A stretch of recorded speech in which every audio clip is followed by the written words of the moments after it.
সবাইকে ধন্যবাদ। দেড় 2 বছরে এই স্কুলটা এভাবেই ছিল, বিনা ছাদে ছিল, কিন্তু এখানে গতবারের যারা এখানে দায়িত্বে ছিল, যারা এখান থেকে ভোটে জয়ী হয়েছিল, ওনারা কেউই এই স্কুলটার জন্য মেরামতের জন্য কেউ উদ্যোগ নেয়নি গত 2টা বছরে। ঠিক তো না? ঠিক তো না?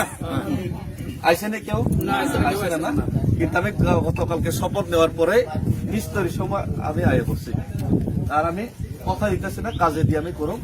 এখানে এখন ঠিক আছে সরকারি ফান্ড টান আইতে টাইম লাগবে, কিন্তু আমি নিজের উদ্যোগে স্টার্ট করে দেব। ফান্ড টান পরে দেখা যাবে। তো এখানে এখন টিন লাগানো দেবো, ভালো মানের টিন, একটা মিস্ত্রি আছে, তারপরে এখানে কালার করে দেবো এগুলি সুন্দরভাবে। তারপরে ভিতরে কি আছে সিলিংটা একদম সুন্দরভাবে করে দেবো। বাস আমার দায়িত্ব, আমি রাজনীতি করতাম না, জিততে গেছে, আমি রাজধর্ম পালন করব, যথাসম্ভব চেষ্টা করব। ধন্যবাদ। সবাই মিলে একটু সাহায্য করতে লাগবে। হ্যাঁ, থ্যাংক ইউ। আজকে তো বৃষ্টি বাদল।